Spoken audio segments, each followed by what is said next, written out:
Hey folks, welcome back to another edition of My Car Guru. I'm happy this morning because yesterday I talked on my program about I was having problems with 3 of my vintage cars, and one of them looked like it was going to be pretty serious. You know, I've had to really hunt for somebody that can work on these old things. None of my techs can. Well, I guess they can.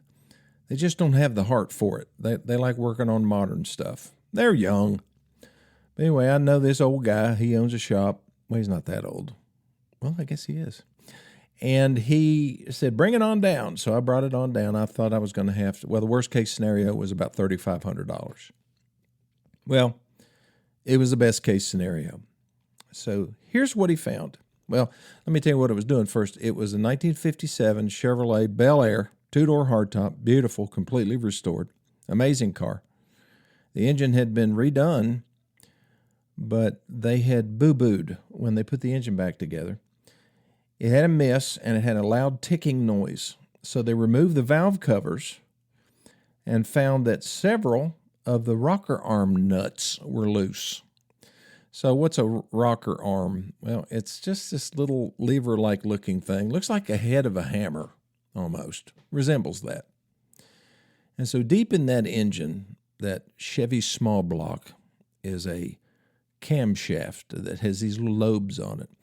And it spins around, and it pushes up these little things called lifters. And those lifters go up into the head and push up on the rocker arms. When it pushes up on one side, the rocker arm goes down and pushes a valve down, which opens the valve into the cylinder. And those valves do one of two things. They either let air into the cylinder or they let exhaust out of the cylinder. So when these things get loose, then they can start ticking. And that's what mine was doing. So what did he do? He replaced 16 3/8-inch rocker arm nuts. And while he was doing that, he adjusted the valves, which is very important. He added 1 quart of high zinc oil supplement. What's that for? Well, you know, it's got oil in the engine, but zinc helps protect some of the parts, specifically the camshaft, because it's what they consider soft metal. If you were to look at it or to bang it on something, it doesn't seem like it's soft metal, but it is when it comes to the internal part of an engine. And then they tested it, and they delivered it to me. Wasn't that nice? Labor was $200. Parts was $112.60. The total was $312.60, and I am elated because now I think that vehicle is ready for the car show season now. I think we have cured most of the faults that it has, but there will be others. Why? Because it's an old car, and that's okay. Now I just got to get my Corvair fixed. It's blowing fuel all over the place. And my Ford Bronco, which has to have the carburetor rebuilt. And then I should be totally ready until something else breaks. Okay, why am I telling you all this? Primarily because I want you to scrutinize the bills that you get when you go to get your car serviced. I've seen so many people, they just pay the bill, fold it up, stick it in their pocketbook, or a guy crams it in his pocket. I just wonder what happens to those repair order, those receipts that describe all the work that was done. The first thing that a car owner needs to do when they have automotive service and they pay a bill and they get a copy of that is they need to neatly fold it up and put it in their glove box. Maybe have a folder at home that you keep all of your repair orders in. Keep everything. All of this stuff is being documented. You need to keep it. And it really makes a difference when it's time to sell your vehicle or even to trade it. I mean, if you come into Gateway Ford and you have a 5 or 6 year old vehicle and you come up and pick out something that you're interested in buying, and we evaluate your trade-in to see what it's worth, and you can pull out a folder with all of the different repair orders and oil changes and everything that you did to that vehicle, that makes us feel really good about putting possibly top dollar in your trade-in because we know that it's been properly maintained. Otherwise, you really just don't remember every little thing that you did. But if you pull out, 15 or 20 different repair orders, or maybe more than that, if you have one in there for every time you had the oil changed and got tires, you got a new battery. I mean, anything that you spend on your car, put it in a folder or stick it in your glove box, because that will add value. We just had a serious incident happen in our shop this morning, as a matter of fact. One of my technicians was working on what year was that thing? 2024 Ford Explorer. And it's weird that you can open the hood from the inside and not have to trigger a latch outside. You know how in order to get your hood up on most cars, you have to flip a switch on the inside, then go to the outside of the vehicle, and somewhere along the edge of that hood will be another little release that you have to squeeze to get the hood up. Well, the Ford Explorer doesn't do it that way. You pull the lever on the inside once, then it then unlatches the hood, then you pull it again to release it all the way. So when you go out, you can lift up the hood. You don't have to release anything on the outside. Well, my technician was replacing a microphone on the inside. This is where so that you can speak to the car, or use your Apple CarPlay and make a phone call and they can hear you. Well, everybody that these people would call say, well, your microphone sounds weird, and it was real fuzzy. So we replaced it under warranty. Well, in order to effectuate that repair, he had to disconnect the battery so that everything didn't go haywire when he was messing with the wires. Well, he released the hood. Then he got done. He said, well, I need to test drive this thing, make sure it's going to work. So he hooked up his phone, called somebody from the dealership going down the road. All of a sudden, the hood flies up on that car. He's going 40, 45 miles an hour down the road. The hood slams up against the windshield, smashes it, scares him to death. He pulls over. Thank goodness he didn't run into anybody else, and is able to get the hood relatched and then carefully drives back to the dealership. So this is a customer's vehicle. What would you do if that happened to you? Well, number one, you'd probably be mad or upset. Maybe not mad, just disappointed. It was a nice vehicle, and it's never had any damage, and now it's damaged. Now you got to replace my windshield. Now you got to replace it. The hood has to be replaced. It bent the fenders, the very top of the fenders. And so guess who gets to pay for that? Me. Now, unfortunately, when we do that repair, if we do it at a body shop, it's going to show up on a Carfax. Well, that's not good, because it's going to show minor damage on that customer's history report. And I wouldn't want mine to say that. So what do you do about that? Well, you take pictures of it. And that's what I did. I went and took pictures. I know these people that own this vehicle. They're friends, matter of fact. And so I'm going to provide those pictures to them. They know that it happened. They know that we're good for it, and we're going to take care of it. They're not really upset. I was kind of surprised. Happily surprised, to say the least. And so now we got to get an estimate, send it to a body shop. I mean, it's undrivable. The windshield is shattered, and the hood looks pretty bad. So we're going to take care of this. But it's so important to have those records. They'll get a copy of the estimate.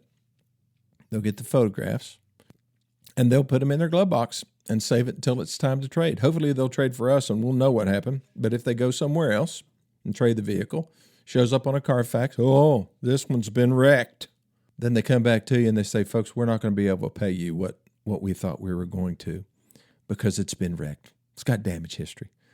And then you say, oh, that's not a problem. Here's the pictures of the damage. And it was being serviced by the dealership, and they accidentally left the hood unlatched, and it flew back and busted the windshield. So it's replaced the windshield, had a little damage on the top of the fenders, and they replaced the hood with factory fresh Ford parts. And then they painted it, and it has a lifetime guarantee on the paint. So there. Put that in your pipe and smoke it. Well, you might leave off that part. So anyway, they're going to feel better about that. Oh, so I see. So it was just the hood flew up and busted the windshield. They put a new windshield. Okay. Well, that shouldn't make any difference. As long as can we keep the pictures in the estimate? Sure, you can have that. And so you got that kind of information. You've got your maintenance records. You've got all of that. You're going to get more for your trade-in because they see you differently. The dealership does. They see you as a responsible car owner. You know, not one of these folks that come into trade. Have you ever put brakes on it? No, I don't remember putting brakes. I'm sure I did. You know, not one of those. You're the guy that says, oh, yeah, let me look through here. Yeah, here's the receipt for the brake job we did at 40,000 miles. So you should be good for another, 40,000 miles. They respect those folks. They'll pay them more for their trade. And they probably know that customer, because they are diligent record keepers, they expect more for their trade. And they deserve more for their trade. Okay, I'll take my first break. I'll be back here in just 1 minute.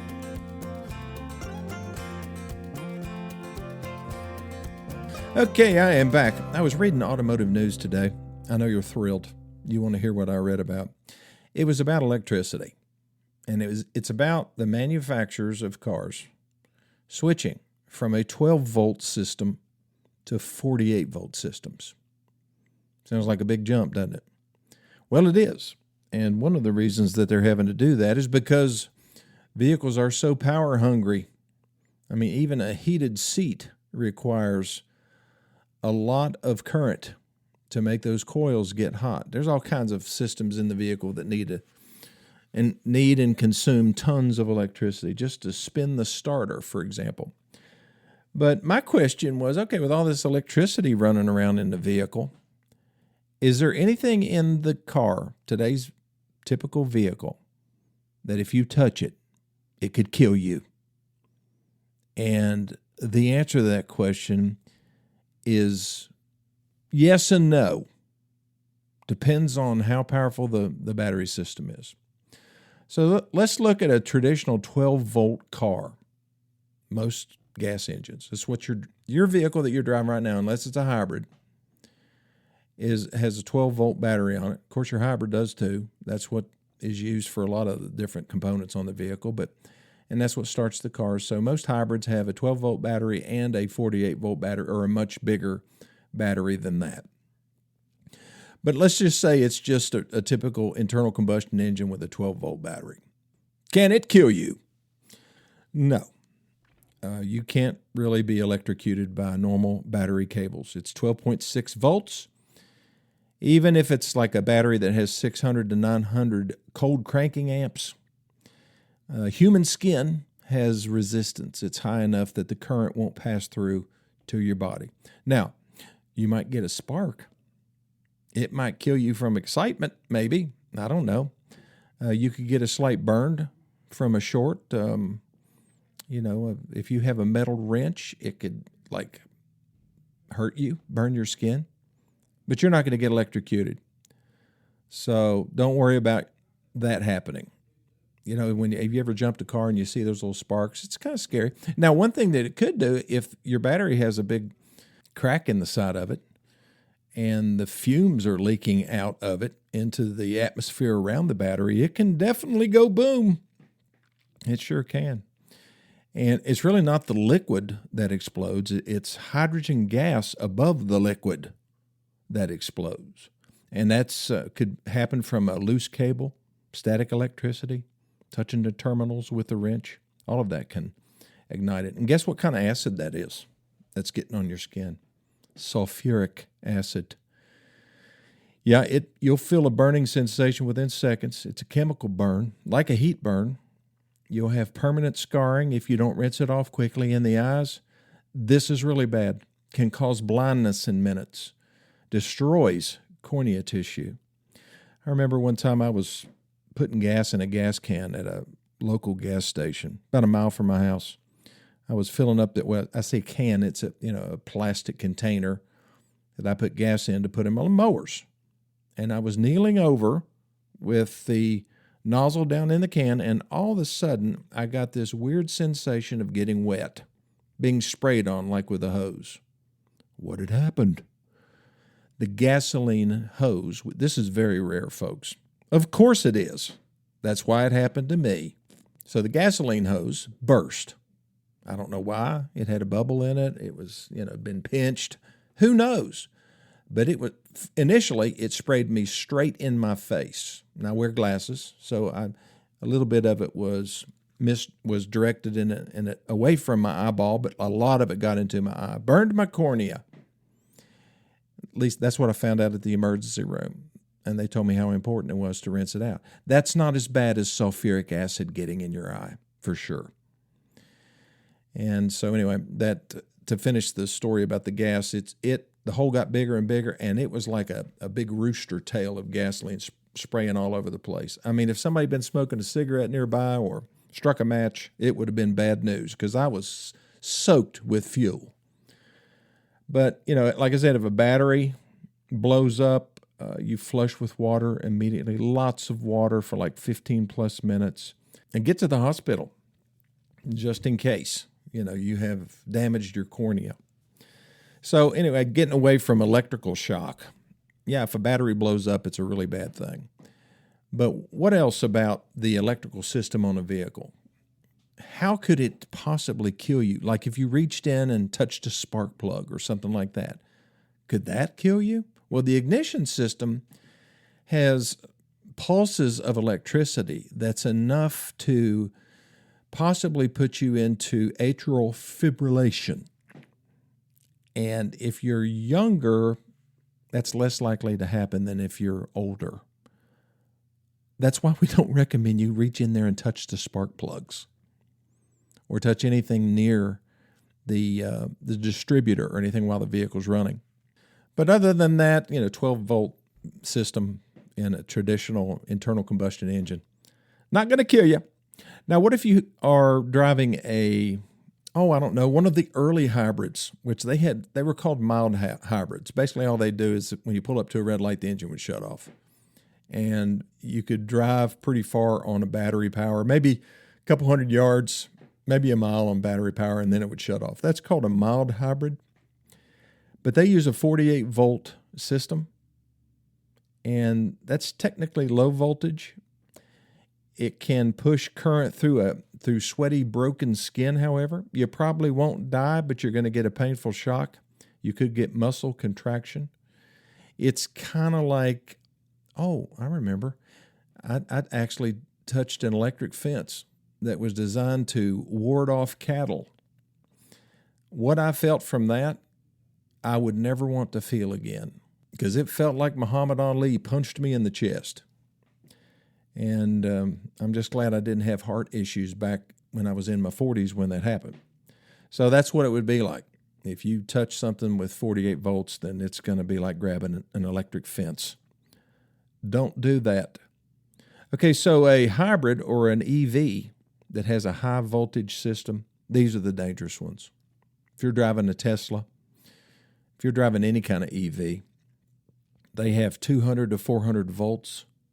On hybrids, on full EVs, they have 400 to 800 volts. They will stop your heart instantly. Matter of fact, when our technicians are working on one of these bad boys in the shop, they have to strap one of their hands behind them because they're not allowed. They won't live if they touch it with both hands, the battery packs. If they touch the wrong thing with both hands, they're done. Our electric heart shocker won't even start them up again. So EVs are way more dangerous than like a 120-volt outlet in your house. In DC, that's direct current. It's harder for your body to release. It can supply a massive sustained current. It does not rely on any kind of breaker in the house to save you. The battery itself is a power plant. It's not something that there's no breaker there to trip off if you get onto a direct current like an EV battery. So it's kind of scary, isn't it? So if you have an EV, then do not touch anything that's orange. Just about everything in an EV or a hybrid, if you look under the bonnet or the hood or whatever you want to call it, you see something orange, do not touch it. Because those things can kill you. I'll be back in just 1 minute.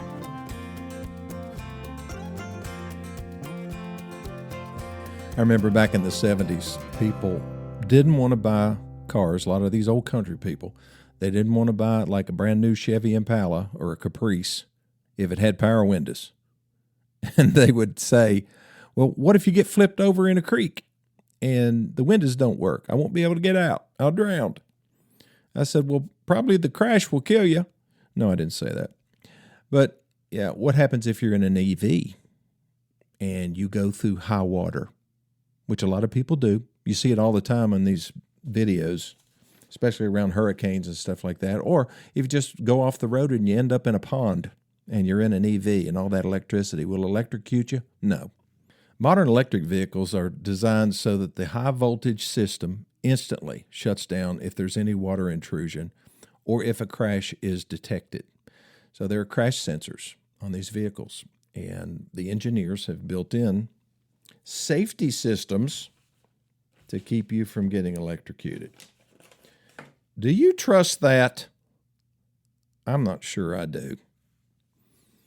I guess just if you live near water, don't buy an EV, and then you're safe. If you have an EV or a hybrid and you're poking around inside the vehicle, like underneath the hood or wherever all the battery connections are, you see something orange, don't touch it. Or if you just have a regular car with a regular gas engine and the battery's dead, just be careful jumping it off. Hook up the cables in the right sequence. It's in your owner's manual, should be, to tell you how to do that. And just follow that process. Use a good set of cables with really thick wire. Don't go, pay $12 for a set of jumper cables. Go to O'Reilly's Auto Parts or Walmart or someplace like that and buy the most expensive cables that they sell, because those will have the thickest wire. I went to Walmart the other day. I gave my cables to my grandson, and so I had to have some. So I went to Walmart, and they had, I think, 4 different levels of cables, and I went to the most expensive one, and they had the thickest wire, and it said it's good for jumping off diesel trucks and things like that. That's the one you want when you're stuck out in a parking lot and your vehicle won't start. But you got to make sure that you hook them up in the right sequence, and then you won't get the sparks that could possibly ignite the gases in a battery that's damaged. So these are just some helpful tidbits from the Car Guru. If you need me for something, call me, 423-552-2020. And I'll see you on the next edition of My Car Guru.